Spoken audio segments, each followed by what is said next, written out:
Hello great people, my name is Frida Wayeme. Welcome to my channel Grandma Frida. Today we are in a place called Kitengela. Kitengela is 31 kilometers from Nairobi, the capital city of Kenya. It is a very good place for anybody considering to retire to consider it as a retirement destination, because it is well served by transportation. You can use the local public service vehicles. There are so many taxis here.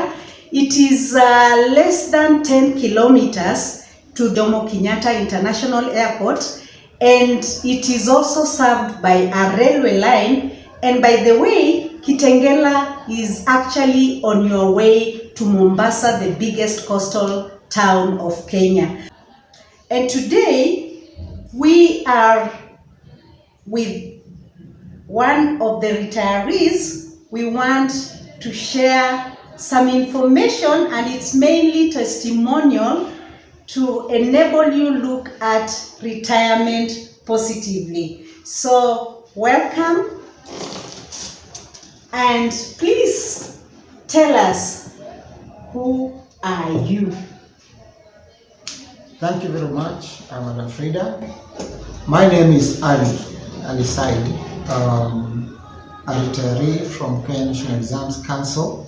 I retired in September 2018 and settled in a place called Kitengela, where we are conducting this interview. By profession, like I've said, I'm a teacher. I joined Kenyan National Exams Council on that qualification. I started learning, my early learning, in a place called Kitui, and from Kitui I went to Machakos boys from high A levels. From there I went to the University of Nairobi, where I did a BA degree course, and then I was employed by Teachers Service Commission as an untrained teacher. I taught for 2.5 years, and then I went back to Kenyatta University to do a professional study in teaching. So I did a course called PGD, Postgraduate Diploma in Education. From there, I joined Kenyan National Exams Council, where I worked for 28 years. At the NEC, or Kenyan National Exams Council, I worked in various departments until my retirement time came. That's quite interesting, Ali. What we are getting is that you have actually served the education sector throughout your life. And this is a very interesting sector in the country. Can you please give us a bit of your experience in this sector? One of the things I can say I experienced when I was in the NEC was when the CBC started. I was there, and we learned a lot about the CBC, being the new system. What is CBC? CBC is a competence-based curriculum, which centers on the child's abilities and interests. The teacher is kind of made redundant. So this system was introduced when you were in the ministry? Yes. Why was the system introduced, and when was it introduced?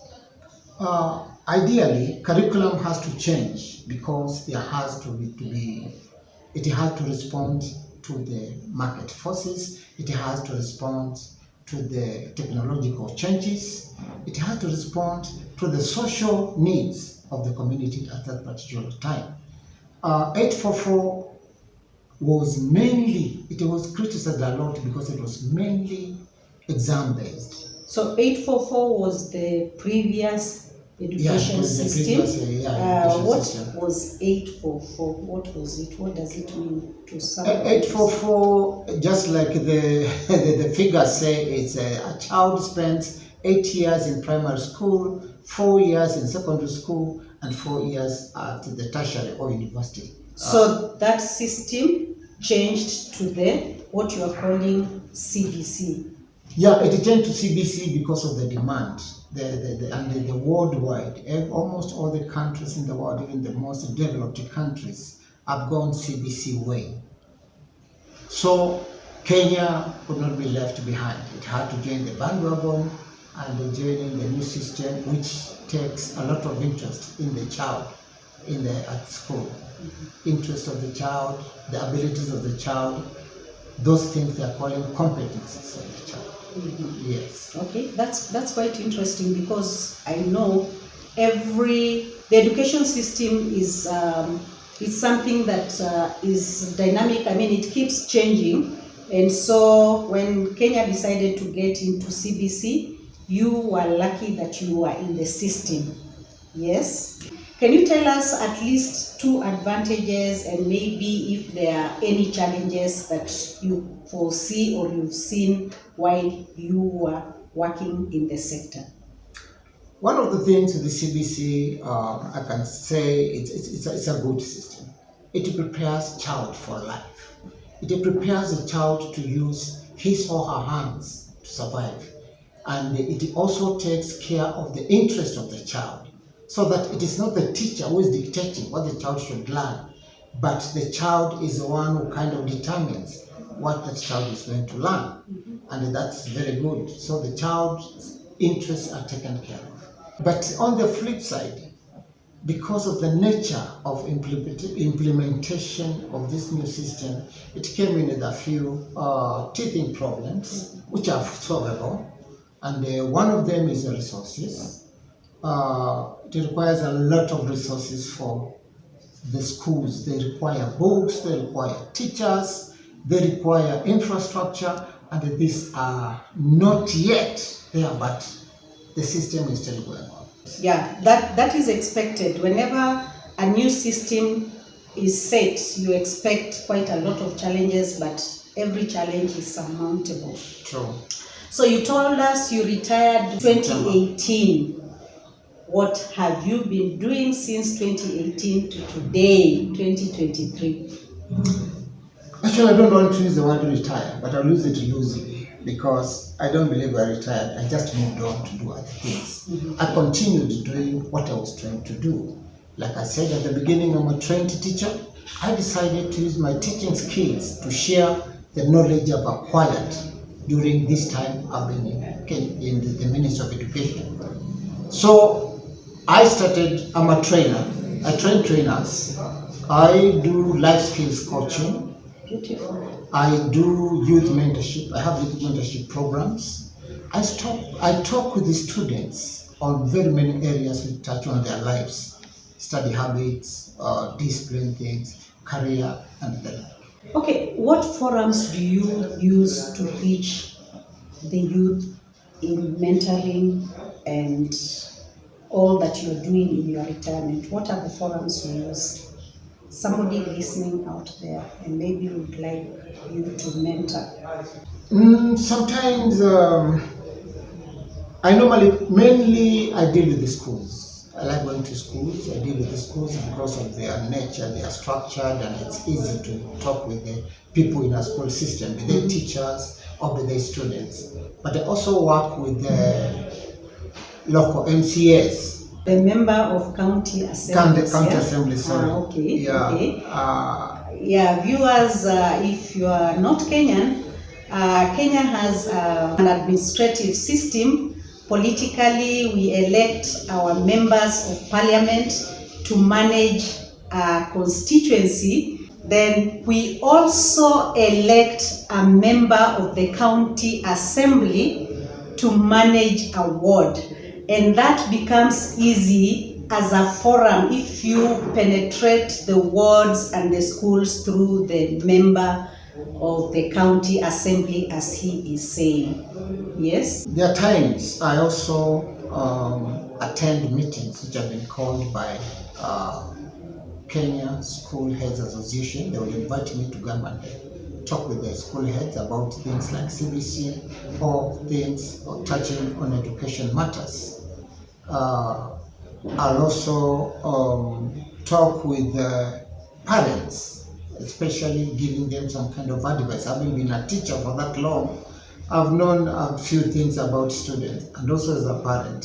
So there are times we talk with the parents concerning their children and how to deal with their children, because there are so many emerging issues which parents do not know how to deal with. And actually, Saidi is bringing up a very important point, especially for people who are retired and you have a particular skill, like what he is telling us, he's using his skill to actually mold the youngsters. So if you are a retiree out there and you have a particular skill, you can take that skill and be able to facilitate and share it with the younger generation. Yes, I'm quite happy with what you're doing, and right now we are in your office, okay? Yeah, and you've told us what you do. What else do you do in this office? I use this office as my base where I can communicate with the various people I want to communicate with. So I use this office for the purpose of administration over the things I do and communicating with the people I work with. I have 3 young people I work with here, and their role is normally to create that visibility, to make people know our existence. So they normally use different ways of making us known out there. They use social media platforms, they go out distributing flyers, and they also attend to the people who come to our offices. Okay. Yes. Okay, I get it why you have this office, but I was wondering, as a retiree, Saidi, would it have been better if you had this office at home so that you save costs on office space and commuting from your place to the office? You want home to remain a home. You want home to be a peaceful place where you go and sit with your family and they talk about family things. Occasionally, I get a lot of visitors who come to this office. I will be uncomfortable to be receiving those people in my sitting room. My wife is there, the other members of the family. So the privacy of family, I wanted that one to be maintained, so that we don't have so many people coming into your house and you don't know who they are. Okay. Yeah. I get it. How prepared were you for retirement? Retirement, you have to look at it from different aspects of a person. First of all, there is a psychological bit. You must be ready mentally to be out of that office and live in a totally different environment, the family environment, or a different setup in terms of the culture, in terms of the society. 2, the other preparation is about money. You must save, you must invest, and I did a bit of that, so that on the retirement you don't become a beggar. You start asking people for money. Are you willing to share with us the kind of investments that somebody can think about? Yes. There are quite many, and one of the easiest is in the money market. You put your money in the money market, and it's like working smart. The money will generate some more. You'll get something more than what you're putting. What is money market? Money market is when you give your money to the people out there, some financial people. They invest your money on your behalf. They will put it in a place where it's going to generate some profit, and that profit is shared between the finance people and you. So is it something that you get monthly, or what is it all about, this money market? Whatever comes in monthly. For example, every month certain amount of money comes into your account. But when it comes to getting that money, you can agree with these people when you want it. You can withdraw it anytime you want. Yeah, if you are still working and you need money to do something, they will give you. Okay, so where else can somebody invest apart from the money market? The other areas, when you are working, most of the organizations have got cooperative unions. You join a cooperative, and these people normally contribute certain amount of money. This money comes in handy when you leave the office. And there are very many other places you can invest here, because when it comes to finances, you can also go to something like forex, where you get into foreign trading and you make money out of it. Although it's not always perfect, but it's an investment. You do it correctly and you'll make money. Yes. Okay. Like this young man I work with here does a lot of forex. He even does something for me. And there's some money coming out of it. It's an investment of some sort. Okay. There are people who will will invest in other areas. They'll start small shops. They will buy animals like poultry farming, animal farming, or even the actual farming. So there are so many areas where somebody can invest money while he's still working. This is saving for the rain season when the person retires. Then there's something very important when planning for your retirement, and that is retirement destination. Why did you choose to retire in Kitengela? Because I don't know whether you have a second home like every other Kenyan. I have a second home in Kitui, but I decided to retire in Kitengela. One of the reasons is that time it was easy to get a cheap plot in Kitengela. When was this time? That was around 2012 there. That's when I bought my plot here. And I just let it lie and I started developing it slowly. By the time I walked out of NEC, I had a house to move. Yes, and I chose Kitengela for different reasons. One, it's accessible, it's near town. My children work here. I want them to have a town where they can be coming to visit instead of going all the way to Kitui. Yeah, so for you, either in Kenya or outside Kenya, thinking about a retirement destination, I would assure you that Kitengela is the right place for you. One, Kitengela is only 31.5 kilometers from Nairobi CBD. That is where we have most of the offices that you may require when you are settled here. So it's easier to travel there.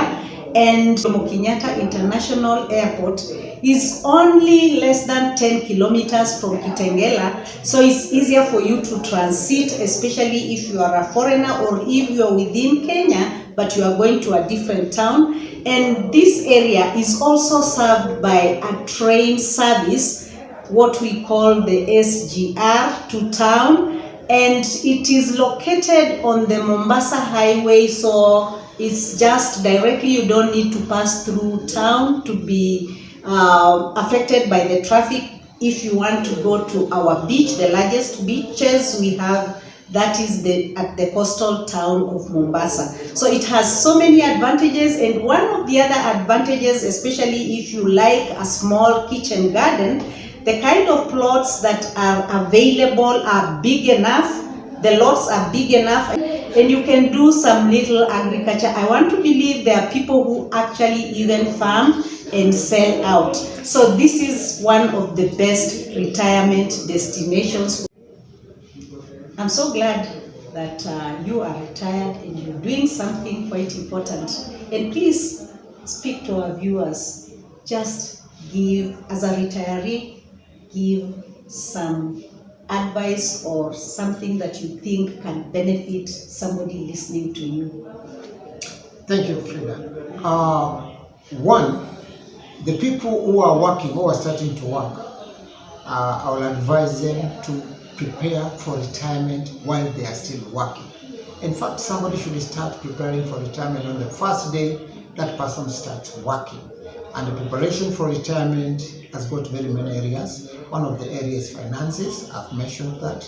The other one is psychological, the other one is social, and then we also have investments which are connected with the financial. Then, the people who have retired, you are teachers. Your life at work, you have learned so much, you have so much experiential knowledge which you can share with the people who are out there. For example, you are a teacher. When you retire, there are so many things you can teach people about, so many things. If you've been working in an office, you must be knowing so many things about management. In fact, you are a guru or a professor.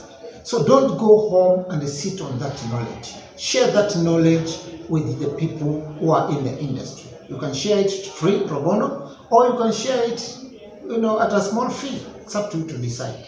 Interesting. Exactly what we've been talking about, that when you are retired, please don't just go and sit. We have a lot of knowledge, a lot of experience. Use your skill to enable somebody else to be empowered. As Saidi has told us, he trained as a teacher and he has worked in the education sector, and currently he is doing a lot in that sector.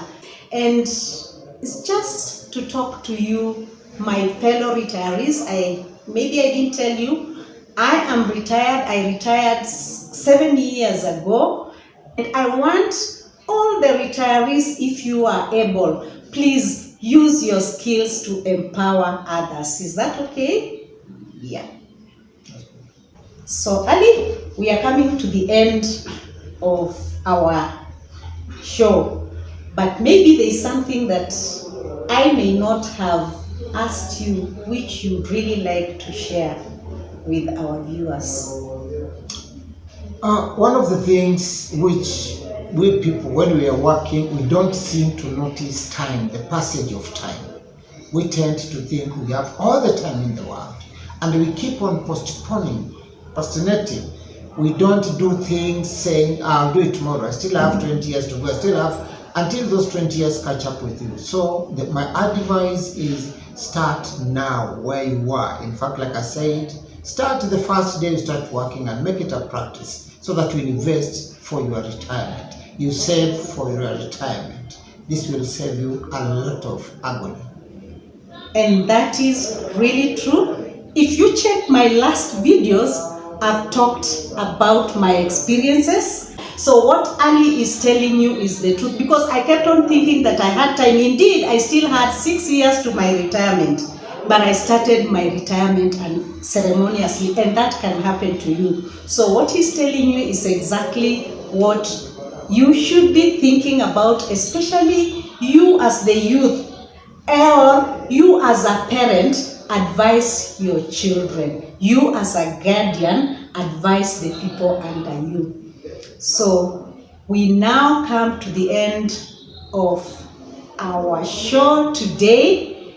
Thank you so much for listening to us, and please subscribe to my channel, like my videos, hit that notification bell so that anytime I upload a video, you will be notified. And please share my videos. Bye-bye, and thank you so much.